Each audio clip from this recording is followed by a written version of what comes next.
के शो में। कालाबाग डैम एतराजात, खदशात, तहफ्फुजात कितने ठोस।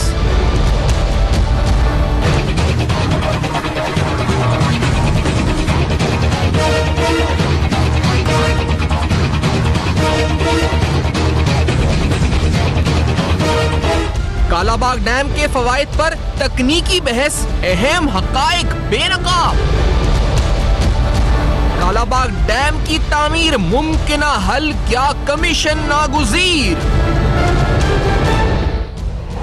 वालेकुम, पस पर्दा हकाइक सनसनीखेज इंकशाफात प्रोग्राम बेनकाब में हूँ आपके साथ सैफान खान। एक इंतहाई अहम मसला, संगीन नौयत का पाकिस्तान में पानी का मसला है, जिसके पाकिस्तान का नेशनल सर्वाइवल जिस पे कहा जाए जी, वो मुहित है। इस पर इसी बुनियाद के ऊपर आगे क्या तरक्की होनी है, बहुत से डिजास्टर्स या ड्रॉट्स की कंडीशंस, ये इस तरह की बातें पाकिस्तान के मुस्तकबिल के हवाले से लाहक खतरात का जिनका खदशा जाहिर किया जाता है। लेकिन इस पूरी सूरत हाल से निकलने के लिए डैम बनाना जरूरी है, इस बात पर सब मुत्तफिक हैं। लेकिन एक डैम, कालाबाग डैम, जिसकी स्टोरेज कैपेसिटी, जिसकी कंस्ट्रक्शन कॉस्ट, जिसका कंस्ट्रक्शन टेन्योर, ये तमाम चीजों के लिहाज से कालाबाग डैम, ये नहीं कि दूसरे डैम नहीं बनने चाहिए, कालाबाग डैम जो है इस पर एक सब्स्टिट्यूट के तौर पर, ये नहीं कि जी कि एक बने तो दूसरा ना बने, सारे डैम बनने चाहिए। लेकिन कालाबाग डैम की अहमियत, उसके बेनिफिट्स कहा जाता है बहुत ज्यादा है, और जो लोग खिलाफ बोलते हैं कालाबाग डैम के, उनके बारे में अंदेशा अब ये हो रहा है कि जितना तकनीकी अंदाज में हम इसको समझ रहे हैं इस मामले को,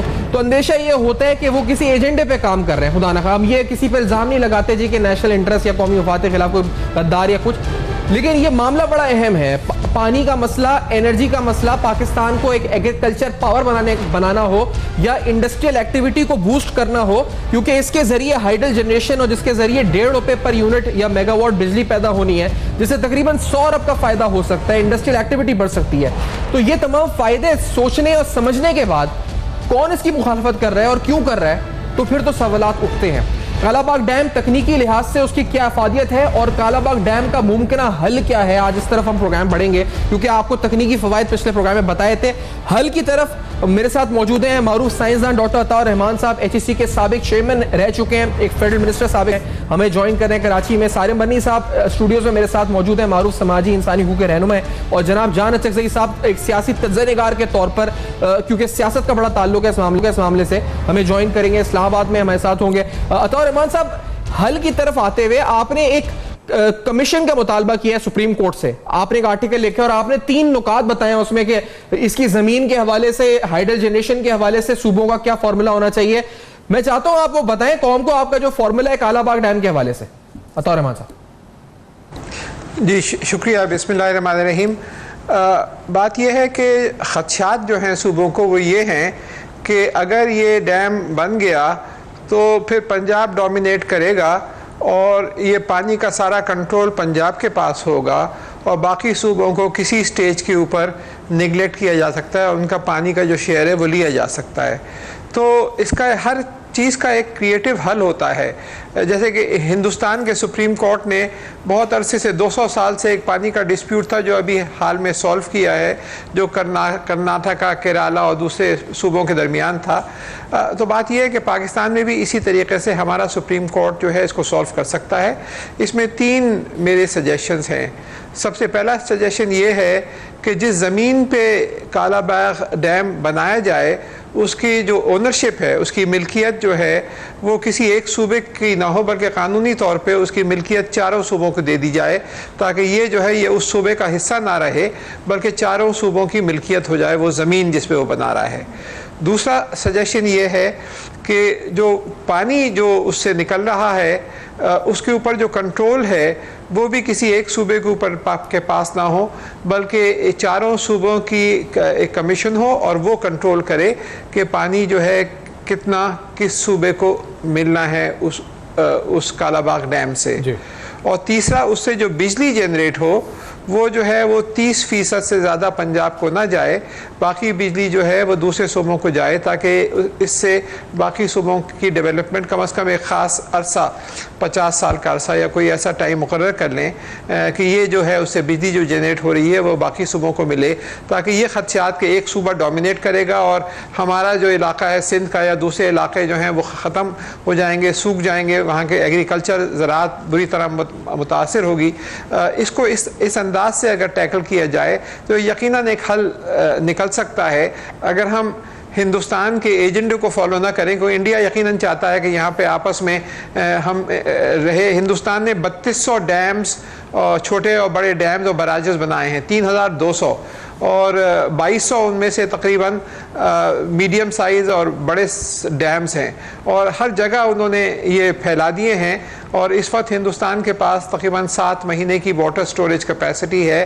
35% से बढ़ा के अपना जितना पानी उनके पास फ्लो होता है वो 50% की तरफ जा रहे हैं, जबकि पाकिस्तान के पास 7% भी नहीं है अपनी स्टोरेज कैपेसिटी। तो ये हमारे इसका मुस्तकबिल से ताल्लुक़ है, और सिर्फ ₹1 या उससे कम पे बिजली आप पैदा करते हैं पर किलोवाट आवर, तो सारी सनत आपकी एक साथ जाग सकती है। अगर आप इतनी सस्ती बिजली पैदा करके पूरे मुल्क में देंगे तो जो एक्सपोर्ट्स आपकी 20-21 अरब डॉलर पे स्टैग्नेट कर रही हैं, ये एक साथ धमाका खेज तरीके से आपकी कई सौ अरब डॉलर तक जा सकती है, क्योंकि आप कंपिटिटिव हो जाएंगी, आपकी सनत कंपिटिटिव हो जाएगी। तो सिर्फ पानी और ज़राअत का मामला नहीं है, आपकी पूरी इंडस्ट्री का मामला है जिसके ऊपर हमें देखना चाहिए। और इसको अगर एक सही मायनों में अगर सुप्रीम कोर्ट कमीशन बनाए, और हर सूबे में लोग ऐसे मौजूद हैं जो समझदार हैं, लेकिन टेक्निकल ग्राउंड्स पे बहस हो, सिर्फ ये कि दूसरों के प्रोपेगेंडा पे ना चलें, तो इंशाल्लाह ज़रूर पाकिस्तान इसका हल निकाल सकता है। क्योंकि एक बहुत बड़ा पानी का हिस्सा जो है हम ज़ाया कर रहे हैं। हमारे पास तकरीबन 150 मिलियन एकड़ फुट पानी आता है हर साल, जिसमें से 30-35 मिलियन एकड़ फुट जो है वो सारी समुद्र में हम फेंक देते हैं। आपने जी तो हल बताया, लेकिन मैं इससे पहले आगे भी बढ़ूं। आपने एक बात की, आपने इस आर्टिकल में आपने $70 बिलियन की एक फिगर कोट की है कि पानी जो समंदर में जाया हो रहा है उसकी जो कॉस्ट है वो $70 बिलियन है, यानी 70 अरब डॉलर। डॉक्टर साहब जी, इसमें जो इरसा जो है इंडस रिवर सिस्टम अथॉरिटी, उसके जो चेयरमैन हैं, उन्होंने नवंबर 2017 में एक प्रेजेंटेशन दी थी सेनेट की कमेटी को, जिसमें उन्होंने कहा था कि जो ज़राअत पे इसका इम्पैक्ट हो रहा है, जो पानी जो हम ज़ाया कर रहे हैं, उसका इम्पैक्ट कोई 22 अरब डॉलर उन्होंने लगाया था।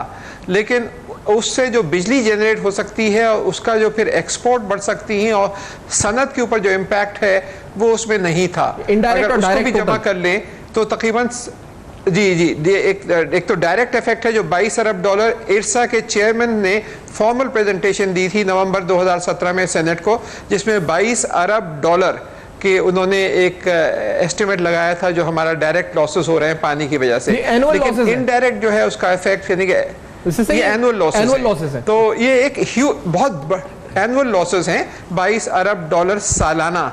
ये जो है ये इरसा के चेयरमैन शेर जमान साहब हैं, उन्होंने ये एस्टिमेट दिया था उस वक्त सेनेट की कमेटी को।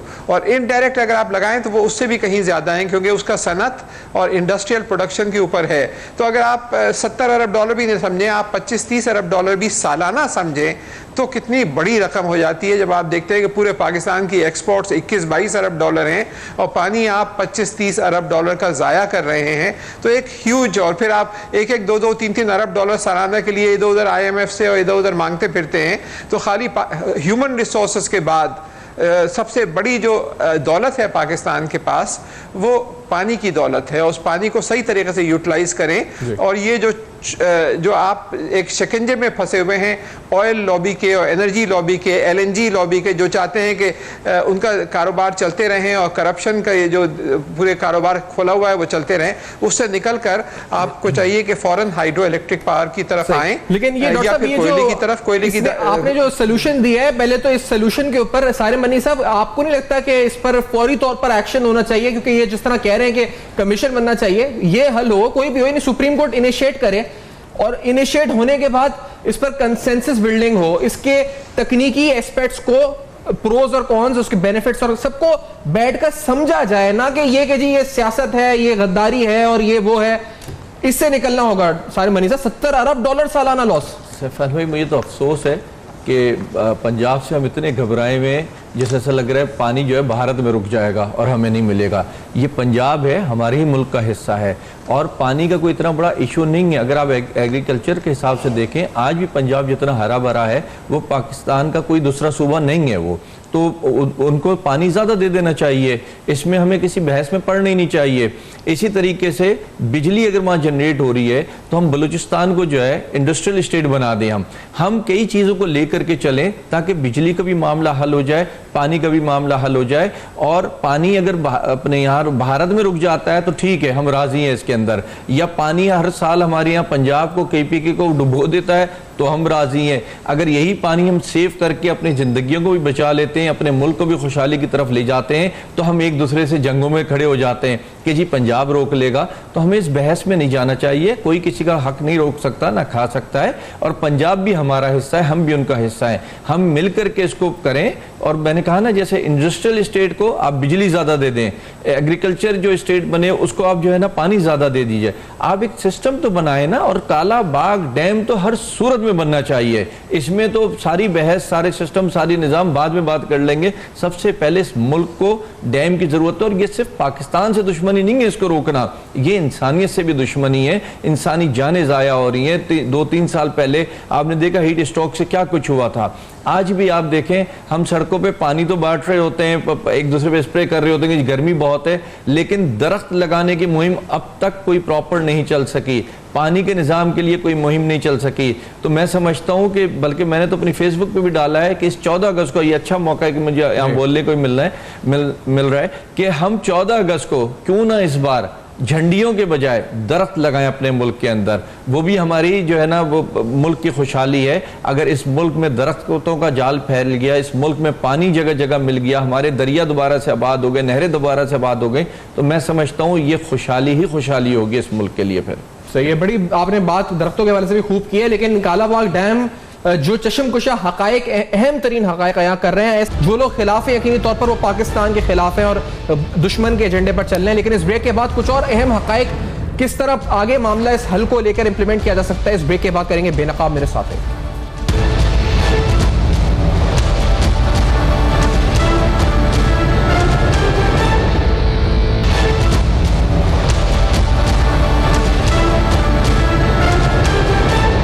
मसला ये है कि यहाँ पे भी ये डेफिसिट है कि आप जो भी मैकेनिज्म बनाते हैं, बेशक आप जो कंट्रोल है, इसकी डिस्ट्रीब्यूशन है, पाथवेज का, आप चारों सूबों को दें, फिर भी इस पर इत्फाक राय नहीं होगा। क्योंकि अब सिंध यानी जो शिकायत करता आ रहा है कि मरकज या पंजाब पानी जो है वो नहीं छोड़ता, वो बलूचिस्तान को पानी नहीं दे रहा जो उनका हक है। बलूचिस्तान वाले शिकायत करते हैं कि सिंध ने हमारा पानी रोक के रखा है। इसी तरह दूसरे सूबे, जब NFC के अवार्ड की बात आ जाती है, वो कहते हैं जी जब FBR टाइम पे पैसा रिलीज नहीं करता तो जो फेडरल शेयर है डिविजिबल पूल का, वो पैसा सूबों को टाइम पे नहीं मिलता, तो उनके प्रोजेक्ट्स जो इसी तरह रह जाते हैं और सारा जो फंड्स हैं वो लैप्स हो जाते हैं टेक्निकली, और उनके जो प्रोजेक्ट्स हैं धरे के धरे रह जाते हैं। ये KPK का शिकायत रही है, ये सिंध की है, और बलूचिस्तान की तो कई दहाइयों से है। तो असल में जब तक हम एक ऐसा मैकेनिज्म, जिसका एक ही हल है कि जब तक हम जो पंजाब की मौजूदा इंतजामी और सूबाई हैसियत है उसको हम 3 सूबों में ना बनाएं,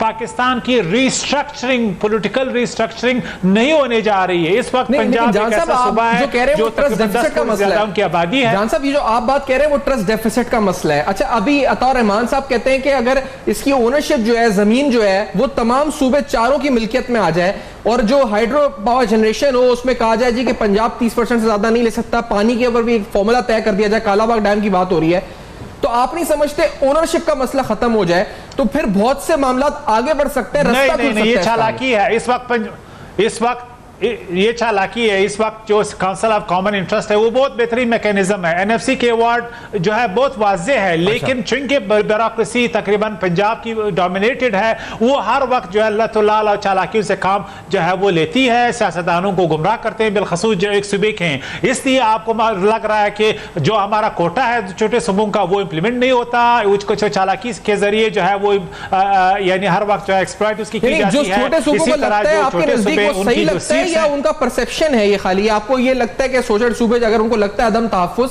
तो उनकी जो भी उनको फील होता है वो सही है। आप कह रहे हैं हकायक की बुनियाद पर है, वो सही कहते हैं आप, ये हो रहा है उनके साथ। कालाबाग डैम के हवाले से फॉरेन ऑफिस की मैं आपको मिसाल मैं कालाबाग डैम की स्पेसिफिक बात पूछ रहा हूं। बलूचिस्तान का एक फुल फ्लेज, मैं वही बात कर रहा हूं कि कालाबाग डैम भी टेक्निकली तो सुबह ने कभी भी एतराज नहीं किया। टेक्निकली तो बात हो सकती है, इंजीनियर्स बैठ जाएंगे और वो फिजिबिलिटी की बुनियाद पे आ जाएंगे कि ये वायबल है। लेकिन मसला ये है कि ट्रस्ट डेफिसिट इतना बड़ा है कि आज बलूचिस्तान और अभी पिछले 5 साल में KPK, इसी तरह सिंध, उनके बहुत बड़े इश्यूज मरकज के साथ रहे हैं। लेकिन मरकज ने बदकिस्मती से कोई संजीदा कोशिश नहीं की कि फेडरेशन और सूबों के दरमियान जो ताल्लुकात है उसमें हारमोनी पैदा हो, जिसकी वजह से बदतरीन पोलराइजेशन एथनिक सुबाइयत और मरकज सूबों के दरमियान हुई है। अब मसला ये कि ये फिर जो है एक यहाँ पे एक ऐसी सूरत पैदा होगी कि थ्योरी में आप कंट्रोल सबको दे देंगे, लेकिन ये कंट्रोल का जो मैकेनिज्म है वो माजी में भी रहा है, वहां पे भी ये सोल्यूशन नहीं है। फार्मूला था। अगर इस मामले को या इस डेफिसिट को थ्रू सुप्रीम कोर्ट यानी honourable chief justice of Pakistan initiate करें और वो एक कमीशन की सूरत में जिसमें टेक्निकल और सूबाई मामलात हो, लेकिन आप कह रहे हैं CCI ऑलरेडी एक फोरम है, तो क्या सुप्रीम कोर्ट इनिशिएट अपने तौर पर करे, वो कमीशन को बनाए, फिर आप समझते हैं ट्रस्ट डेफिसिट दूर हो सकता है? जान साहब देखिए, मैं समझता हूं कि पाकिस्तान की बुनियादी जो मसाइल अभी हद तक हम तैयार नहीं एडमिट करें, वो ये है कि पाकिस्तान का जो इंतजामी रियासती स्ट्रक्चर है सूबों का, वो अरकैक है, वो पुराना है। पाकिस्तान की जो पोलिटिकल एलीट है, बिलखसूस पंजाब की पोलिटिकल एलीट, वो पाकिस्तान के नए इंतजामी सूबे, ताकत के नए तवाज़ुन और नए मराकज़ नहीं छोड़ने देते। बलूचिस्तान का वज़ीर आज़म कभी नहीं आ सकता जब तक GT रोड है जिसमें आपको 115 सीट मिलेंगे, उसका वज़ीर आज़म गारंटीड है। अब उनको क्या जरूरत है कि वो अपनी सियासी पार्टी बनाएंगे पंजाब और दूसरे सूबों, उनको क्या जरूरत है कि डिप्लोमेट्स बाहर के उन सूबों के को अकोमोडेट करेंगे, उनको क्या जरूरत है कि सिर्फ जो है एक सूबे की GT रोड की हर चीज पे तसल्लुत जो है उसको चैलेंज करेंगे। जब तक आप कराची की नुमाइंदगी को, KPK की, इसी तरह बलूचिस्तान की जो आइन में दी गई है, जो गारंटीड है, वो इंप्लीमेंट नहीं करा सकते हैं। ये कोर्ट मौजूद है, ये आपकी CCI मौजूद है, तमाम मैकेनिज्म इन प्लेस है, फिर भी नहीं करा सकते। और बहुत चालाकी से मसलन बलूचिस्तान की मैं एक बात रखूं, मैं सूबायत पे यकीन नहीं रखता, लेकिन उसमें जो कोटा है इस वक्त 9%, 20 में से 19 ये क्या करते हैं, पोस्ट एडवर्टाइज करते हैं, जिसमें से बलूचिस्तान का एक भी नहीं आता। क्यों आप 20 नहीं करते, ताकि कम से कम एक बंदा तो आए बलूचिस्तान का। हमारे 35,000 पोस्ट ऐसे ही लाइंग वेकेंट है, लेकिन आज तक इसकी कोई प्रॉब्लम नहीं हुई। तो ये बेसिकली सूबों का जेन्युइन, ये आपका जेन्युइन कंसर्न है, आई गॉट इट। नहीं करेंगे ये इसी मसले के साथ सारे मनी साहब आप काम करते हैं इंसानी हुकूक के हवाले से, ये जो पानी की शदीद तरीन किल्लत है जिसको हम इस वक्त मेट्रोलॉजिकल डिपार्टमेंट की वेबसाइट पर जाते हैं PMD, तो वहां जाकर देखते हैं तो 6 जून का नोटिफिकेशन पड़ा हुआ है ड्राउट अलर्ट के हवाले से। लेकिन आप फील्ड पर रहते हैं बन्नी साहब, यहाँ पर जाकर गाँव में, मुख्तलिफ विलेजेस में, अर्बन एरियाज में भी, अब कराची में बहुत बुरा हाल हुआ है। आपने क्या देखा है यहाँ पे पानी के हवाले से? देखिए, बहुत बुरा हाल है। सिंध में तो बलूचिस्तान में इससे ज़्यादा बुरा हाल है। सिंध और बलूचिस्तान का तो पानी के हवाले से बहुत बुरा हाल है। अफसोस इसी बात का है कि हम सिर्फ इस बहस में पड़ गए कि जी पंजाब पानी रोक लेगा या KPK में पानी रुक जाएगा। हम इंसानी रिश्ते ही भूल गए बिल्कुल ही, हम अपने मुल्क की खुशहाली ही भूल गए बिल्कुल ही। और अगर हम इस बहस में चले गए, जो इंसाफ पसंद लोग, मैं इनको कहूँगा, जो ये कह रहे हैं कि डैम नहीं बनना चाहिए, पंजाब सारा पानी ले जाएगा, वो इतने इंसाफ पसंद हैं तो बलूचिस्तान में निकलने वाली गैस पे क्यों नहीं बोलते कि बलूचिस्तान में तो नहीं दी गई है, वो पंजाब तक के क्यों पहुंची है, वो फिर सिंध तक के क्यों पहुंची है, वो पहले तो वहां बटनी चाहिए थी बलूचिस्तान के अंदर। फिर जो पेट्रोल निकला है सिंध के अंदर और बलूचिस्तान को, वो क्या है? अगर हम इन बहसों में पड़ेंगे कि जी तो सिंध में है, ये बलूचिस्तान में, ये पंजाब में, तो फिर ये मुल्क तो नहीं हुआ, फिर ये एक मुल्क नहीं है, फिर तो ये कई मुल्क हैं। और अगर हम एक मुल्क की बात करते हैं तो इस बहस को करने से पहले हमें शर्म आनी चाहिए कि हम कह क्या रहे हैं। हम भारत से टमाटर लेके खरीद के खा लेते हैं, सब्जियां लेके, चीजें लेकर के खरीद के खा लेते हैं। भाई पंजाब से भी ले लेना, उससे सस्ता पड़ जाएगा तुम्हें। पानी अगर पंजाब रोक लेगा, एग्रीकल्चर बढ़ेगा, हम ही लोग खाएंगे उसको, एक्सपोर्ट होगी उसकी, हमारे मुल्क का फायदा है, उसके अंदर नुकसान हम में से किसी का भी नहीं है। तो पानी क्या सारा पंजाब पी जाएगा? पिएगा तो नहीं ना, लगेगा वो पानी एग्रीकल्चर पे लगेगा, वही हमारी खुशहाली के रास्ते हैं।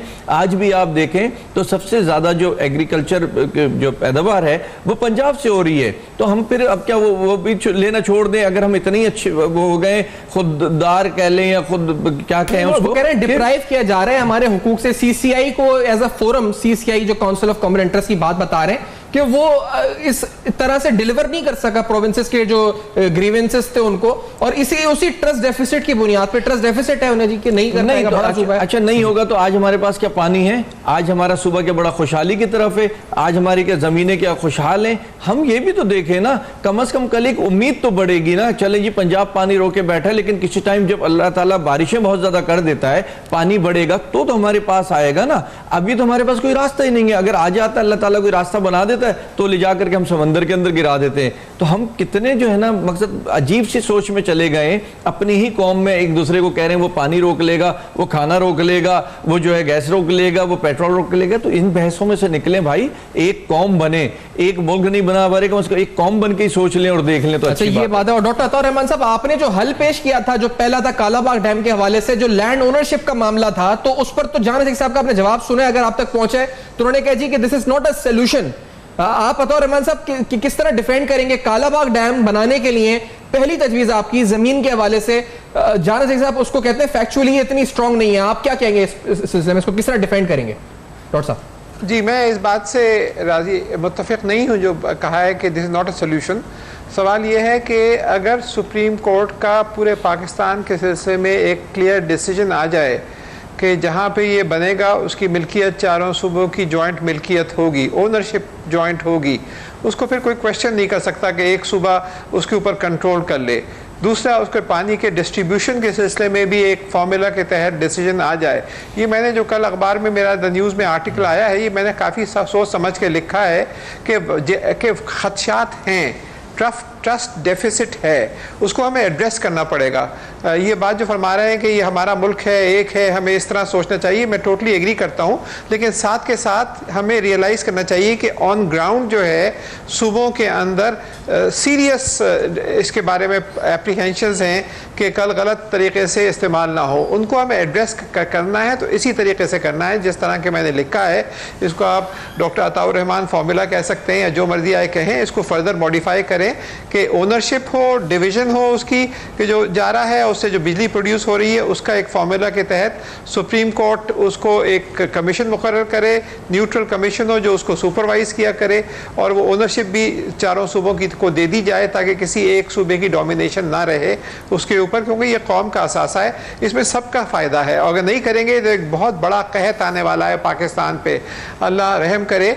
जो इस वक्त प्रेडिक्शन है अगले 25-30 साल के अंदर कि ये जो सारे ग्लेशियर्स हैं ये मेल्ट हो रहे हैं इस बात पर ग्लोबल वार्मिंग की वजह से।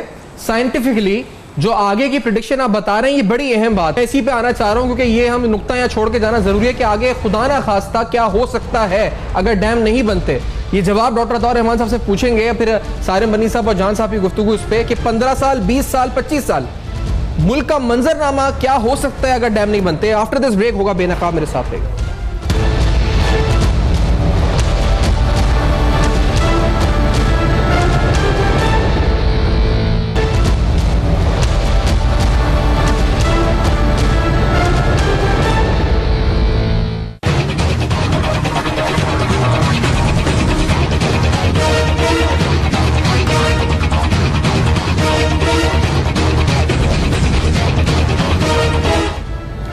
Welcome back. आप देख रहे हैं बेनकाब। आज एक कोशिश ये हो रही है कि संजीदा तरीके से समझ सकें तकनीकी लिहाज से कि आज इस अहम तरीन जहां पर पाकिस्तान मोड़ पर खड़ा है, मुस्तकबिल क्या हो सकता है पानी के लिहाज से अगर कालाबाग डैम नहीं बनता, क्यों जरूरी है और क्या ग्रीवेंसेस हैं या इस वक्त कंसर्न्स हैं सूबों के, ये भी बात हो रही है। तो एक बड़ी मुफस्सल एक बहस करने की कोशिश कर रहे हैं इस हल तक पहुंचने की। अताउर रहमान फार्मूला अभी हमने डिस्कस किया है। डॉक्टर अताउर रहमान साहब, आपका फार्मूला तो बड़ा डिस्कस हुआ अभी, लेकिन सर हो क्या सकता है आगे 20 साल 25 साल, आप क्या देख रहे हैं डॉक्टर साहब? देखिए, सबसे पहले तो मैं ये देख रहा हूं कि जो बारिशें हैं वो बहुत अनप्रिडिक्टेबल हो गई हैं। कोई पता नहीं कि ये जो ग्लोबल वार्मिंग हुई है इसकी वजह से दुनिया के अंदर पूरे मौसमी तब्दीलियाँ आ रही हैं। बहुत जगहों पे बारिशें बिल्कुल नहीं हो रही, बहुत जगहें बहुत ज़्यादा बारिशें हो रही हैं जिसकी वजह से फ्लड्स आ रहे हैं और ये हालात बद से बदतर होते जाएंगे। पाकिस्तान जो है दुनिया के उन इलाकों में है जो कि ऑलरेडी बहुत ज़्यादा वाटर स्ट्रेस्ड है, यानी कि पानी की सख्त कमी प्रिडिक्ट की गई है। यहाँ पे दुनिया के सारे इलाकों में उन सबसे ज़्यादा वाटर स्ट्रेस्ड कंडीशन ममालिक में इसका शुमार होता है।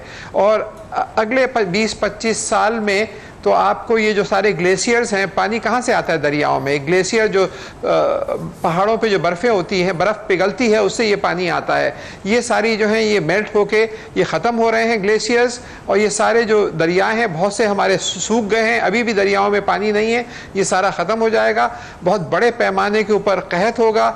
बारिशों की वजह से जब बारिशें होती हैं, आपके पास स्टोरेज डैम्स होंगे तो आप उसको रोक सकते हैं, स्टोर कर सकते हैं और फिर पानी दे सकते हैं, जो कि ताकि आपके शहर में पानी मिलता रहे। वरना एक बहुत बड़ा कहत आने वाला है अगले 15, 20, 25 साल में। कराची में आप देखिएगा 6, 7, 8 साल के अंदर ये प्रेडिक्ट किया जा रहा है कि कराची में बहुत बुरे हालात हो जाएंगे और लोगों के लिए मसाइल पैदा हो जाएंगे। बल्कि मेरे तो प्रेडिक्शन ये है कि with in the next 25 years, अगले 25 साल में हिंदुस्तान के साथ हमारी अगर जंग होगी और न्यूक्लियर जंग होगी तो वो पानी के ऊपर होगी, क्योंकि जो डैम तो उन्होंने बना लिए हैं। हमारे यहाँ जब लोग मरेंगे लाखों की तादाद में तो हम इन हिंदुस्तान को ब्लेम करेंगे। तो ये एक बहुत बड़ा ख़तरा उभर रहा है। हम इस वक्त अपने सूबों के अंदर छोटी छोटी जंगों में लगे हुए हैं, इसका हमें हल तलाश करना है। सुप्रीम कोर्ट को चाहिए कि सबसे हाईएस्ट प्रायोरिटी इसको दे, नेशनल एक कमीशन बनाए और उस कमीशन में आपस में जो सियासतदान जो हैं उनको, जो समझदार सियासतदान हैं वो टेक्निकल लोगों को साथ लें ताकि सोल्यूशन ऐसा भेजें, क्योंकि अल्टीमेटली सियासतदानों को लोगों को कन्विंस करना है। हल बता रहे हैं डॉक्टर साहब, मैं इसमें बड़ी अहम बात यह है कि जान साहब आपसे पूछना चाहूंगा, ये जो बात उन्होंने आगे का मंजरनामा पेश किया है डॉक्टर साहब ने, तो सर इसमें फिर जान साहब अगर डैम नहीं, मिसाल के तौर पर कालाबाग डैम नहीं, तो फिर क्या, यानी वाटर कंजर्वेशन से क्या हम इस सूरत हाल से बच सकते हैं? जान साहब हमें क्या करना चाहिए इस सूरत हाल से बचने के लिए? अगर कालाबाग डैम नहीं तो फिर क्या? जान साहब देखिए, अभी तक जो 4 तारीखी डैम हमने बनाए हैं 60s और 70s की दहाई से पहले, क्या उसकी मौजूदगी में आधा KPK आज भी बंजर नहीं है? लेफ्ट राइट विंग कनाल किसी ने नहीं बनाया। पिछले 20 साल से कोयटा जो है नकल मकानी की सूरत हाल है। भूल जाइए CPEC को, अगर पीने का पानी गवादर में नहीं होगा, कराची के लोग समंदर का पानी पी रहे हैं। तो अभी जो ऑलरेडी हमारे पास आबी वसाइल हैं जो KPK से आ रहे हैं, जो अभी हमने बनाए हैं, वहाँ पर हम लोगों ने पूरे इलाके इसको बंजर रखा हुआ है। जो उसके में बिजली के वसाइल है, लोगों को वहां पे बगैर बिजली के रखा हुआ है। इसी तरह वो बलूचिस्तान जो CPEC हमारा फ्यूचर है, पिछले 30 साल से वहां पे इंसान और हैवान जो है एक ही जगह पानी पीते हैं। तो इसमें तो कोई राय नहीं, लेकिन कौन किसने किया है? जो पाकिस्तान की पॉलिटिकल एलीट है, जो बिलखसूस एक सूबे की है, जिन्होंने पूरे पाकिस्तान के वसाइल बिलखसूस लाहौर डाइवर्ट किए हैं, जिन्होंने कोशिश की है कि तमाम जो पावर सेंटर्स हैं वो एक ही सूबे के मेजर पंजाब पी जाएगा पानी पूरा। आपको जो कह रहे हैं खदशा का आप इज़हार कर रहे हैं, हिस्टोरिकल बैकग्राउंड पे आप जो बता रहे हैं कि पंजाब ने अगर नाइंसाफी की है तो क्या कालाबाग बनने से पानी सारा पंजाब पी जाएगा? सारे मनी साहब ने सवाल उठाया था आपसे अभी। जान साहब देखिए, कालाबाग डैम का कंट्रोल जिधर भी जाएगा, पानी जो है और उससे बनने वाली बिजली जो है, उसके आम सूबे, बाकी सूबे जो है वो ट्रस्ट करने के लिए तैयार नहीं है कि जो मैकेनिज्म है वो अफेक्टिव होगा। वो आपदा की मिसाल आपके सामने है। गैस बलूचिस्तान का तकरीबन ख़त्म होने वाला है, लाहौर में है, बलूचिस्तान में नहीं है। बाकी वसाइल जो है वो से बेनिफिशरीज जो है वो छोटे सूबों के नहीं है। तो एक चीज़ हमें समझना है, या तो पाकिस्तान हम कहें कि GT रोड का नाम है, जिससे पाकिस्तान के बिलियंस ऑफ डॉलर हर साल, बाकी पूरे पाकिस्तान के स्टेक्स नहीं है। मुझे फाटा में बताएं पाकिस्तान में एक आम पाकिस्तानी का क्या स्टेक है? बदकिस्मती से ना हेल्थ है, ना हॉस्पिटल है, ना पानी है। बलूचिस्तान पिछले 70 साल से लोग जो है बिल्कुल यानी करोन वस्ता की जिंदगी गुजार रहे हैं। इसी तरह रूरल सिंध आप देखिए, कराची की हालत देखिए। आप सिर्फ अगर पाकिस्तान को GT रोड समझते हैं, उन्हीं के मफादात को आप अजीज रखते हैं, तो ये पाकिस्तान इस तरह जो है एक हार्मोनाइज पाकिस्तान को हम आगे नहीं ले जा सकेंगे। पाकिस्तान की पॉलिटिकल एलीट जो पंजाब डोमिनेटेड है, वो इस मुल्क को, बाकी सूबों को अपने साथ नहीं लेना चाहते हैं, क्योंकि उनके असेंबली में नुमाइंदगी कम है या ना होने के बराबर है। अब बलूचिस्तान जितना भी मर जाए पानी से, लेकिन उनका कोई सुनने वाला, उनकी सुनवाई नहीं होगी, क्योंकि उनके 18-19 MNA और शहबाज शरीफ। जहां साहब आप जो कह रहे हैं, आप बिल्कुल आपके ग्रीवेंसेस पे मैं नहीं सवाल उठा, लेकिन मैं ये बोल रहा हूं कि अताउर रहमान साहब कह रहे हैं कि हल यही है, पंजाब, बलूचिस्तान, खैबर पख्तूनख्वा, सिंध को मुस्तकबिल के बहरान से बचाने का हल कालाबाग डैम है। वो ये कह रहे हैं, आप कह रहे हैं कि नहीं, ये और मुश्किल पैदा कर देगा। पहली बात ये कि माजी के ग्रीवियंसेस जो हैं वो एड्रेस नहीं है। अभी एक पूरा आधा पाकिस्तान में बाकी पाकिस्तान के स्टेट डेवलप करने हैं। एक तरफ एक्सट्रीम एग्जांपल जिसमें एक शहर के लिए 2,500 अरब से ज्यादा सिर्फ एक मेट्रो के लिए अवेलेबल होते हैं, जबकि पूरे पाकिस्तान जो आधा 50% पाकिस्तान है उसके लिए 70 अरब भी नहीं है, जहां पे पानी, अस्पताल, बुनियादी चीजें न होने के बराबर है। तो क्या हम जो भी हम सोल्यूशन करेंगे अगर उसमें बाकी पाकिस्तान के मफादात का ख्याल नहीं रखेंगे तो काउंटर टेररिज्म और काउंटर इंसर्जेंसी के जो हमारे काइनेटिक ऑपरेशंस हैं ये खुदा न खास्ता मेरे मुंह में खाक कहीं दाइयों पे मुहित होंगे। जी अच्छा, ये आप एक कंसर्न है। सारे बनी साहब आप कुछ कहना चाहेंगे? आपने सवाल उठाया था और उस पर उन्होंने कहा जी कि आपने सुना वो कंसर्न है, कहते हैं ट्रस्ट डेफिसिट है और वो हल नहीं हो सकता इनके बकौल इस फॉर्मूले से। देखिए, मुझे तो अफसोस होता है अपने सिस्टम को देख करके कि पाकिस्तान के खिलाफ अगर आप कुछ कह दें तो आप गद्दार हैं, और पाकिस्तान के खिलाफ बैठ के आप अमली तौर पे कुछ करें तो आपका कोई नाम ही नहीं है उसके अंदर। तो हमें ये तो सोचना चाहिए ना कि ये हो क्या रहा है पाकिस्तान के अंदर, कहने वाला बहुत ज़्यादा बुरा है या अमल करने वाला बहुत ज़्यादा बुरा है। मैं तो समझता हूँ ये सब, चाहे मैं ही क्यों ना सही, अगर मैं किसी डैम के खिलाफ या किसी ऐसी मुहिम के खिलाफ जो पाकिस्तान के लिए बेहतर है अगर मैं खड़ा होता हूँ तो मैं इस मुल्क का दुश्मन हूँ, फिर मेरी कोई सज़ा जजा होनी चाहिए।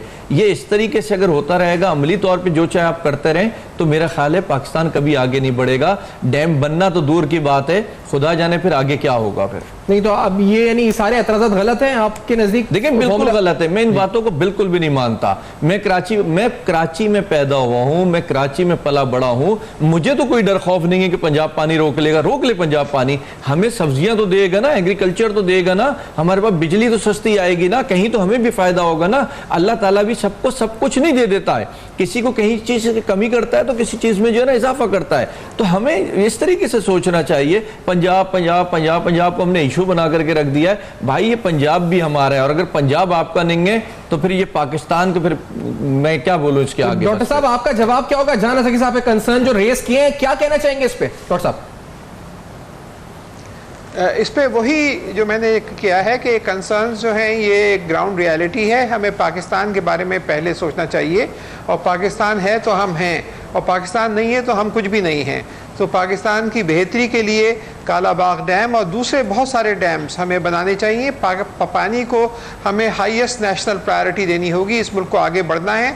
चाइना अगर आगे बढ़ा है तो किस वजह से बढ़ा है? पानी की वजह से। उन्होंने एग्रीकल्चर को, ज़राअत को स्पार्क प्रोग्राम शुरू किया जिससे ज़राअत की वजह से बहुत ज़्यादा पैसा जमा हुआ, उसको फिर उन्होंने सनत में लगाया। पाकिस्तान का मुस्तकबिल पानी से वाबस्ता है। ह्यूमन रिसोर्सेज के बाद सर्वाइवल का मसला है। डॉक्टर साहब बड़ी अहम बात आपने, बड़ी अहम बातें आपने की हैं, फ़वाइद बताए हैं। आपका भी शुक्रिया जान सकते साहब और सारे बनी साहब। आज अहम तरीन मसले पर आज हमने गुफ्तगू की है, कोशिश की है जी कि क्या सलूशन हो सकता है इस मसले का, और क्या एतराज़ात हैं, कितने ठोस हैं, कितने नहीं हैं, और क्या नेशनल सर्वाइवल के लिए ज़रूरी है कालाबाग डैम बनना। इस पर प्रोग्राम होते रहेंगे, फॉलोअप में रखेंगे। फॉर फीडबैक फेसबुक, ईमेल और ट्विटर देखते रहिएगा। अब तक अपना बहुत ख्याल रखिए।